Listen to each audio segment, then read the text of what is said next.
hapon sa inyong lahat. As you can see sa paligid ko,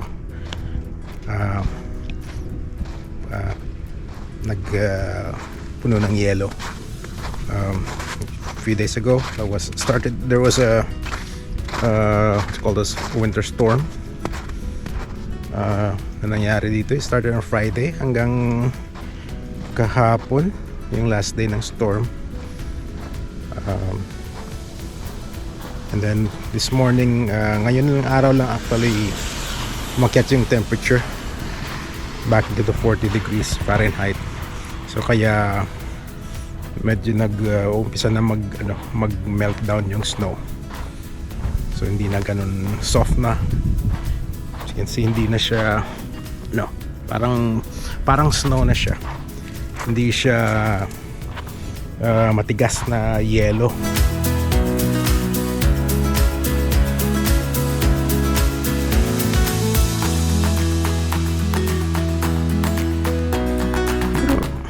Mostly sa inyo nagtataka na but nasa Texas ako pero mayroong yelo.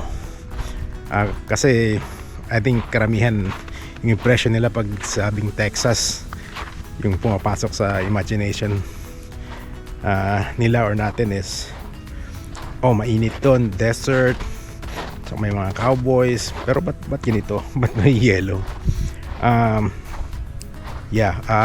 During winter bumabagsak yung temperature dito, especially sa northern Texas where I'm at right now. So Plano, Texas. Malamig dito pag winter, especially during January. Minsan may mga nagsusnow tulad ngayon. So pero hindi, of course, hindi ganun ka worse kumpara dun sa northern states. But yeah, malamig, nagfi-freeze, at pag enough yung moisture, nagyayelo tulad ngayon. Pero hindi naman siya ganun katagal. Well, last 3 days or close to 1 week.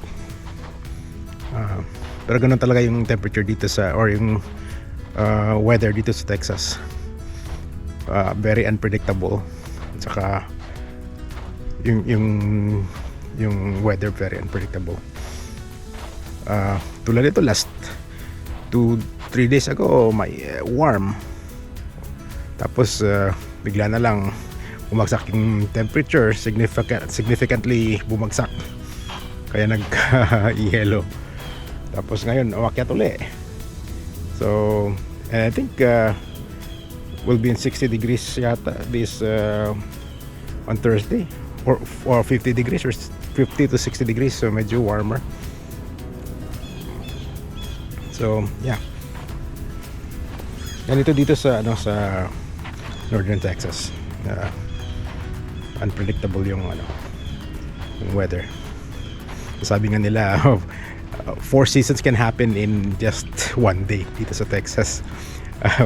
Summer sa umaga, spring sa umaga, tapos summer sa noontime, tapos in the afternoon mag-yelo, so winter, and then after yan uulan, which is spring. It's funny. So unti-unti nang nag-melt yung yelo, which I like. Honestly, I don't like winter.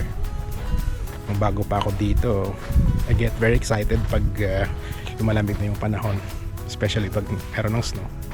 Kasi usually wala namang snow sa atin sa Pilipinas, kaya yun. But later on I realized ko na I don't really like this kind of weather.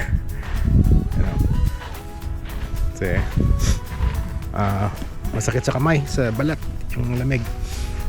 So you cannot just go out without bundling up layers of thick jackets. Kailangan mong suotin. And it's very uncomfortable and inconvenient pag lumabas. So for the past 3 days since nag-start yung storm, it was I think Saturday, ano na ngayon, Tuesday na ngayon. Past couple of days nasa bahay lang kami kasi delikado nga mag-drive pag icy yung daan. So kahit maglakad sa ice, delikado, madulas. So doon lang kami sa loob ng bahay, papainit. Ngayon lang ako actually nakalabas. So, yan. Doon na lumalambot na yung yellow.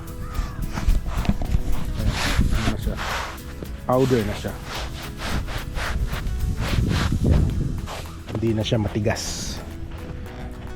Yung matigas kasi madulas. Delikado. Ito, ano, hindi siya madulas. So ayan. Pero mamayang gabi babagsak uli yung temperature. That means yung mga ice na nagmelt babalik uli yan sa ice, titigas uli, and then bukas ng umaga madulas uli yung mga daan. So, pagka drive kayo, ingat lang. Marami ng mga vehicular accidents na nasa news na nangyari dahil sa madulas yung daan, especially sa mga tulay, sa mga elevated na area, yung mga delikadong parte ng daan. Ayun.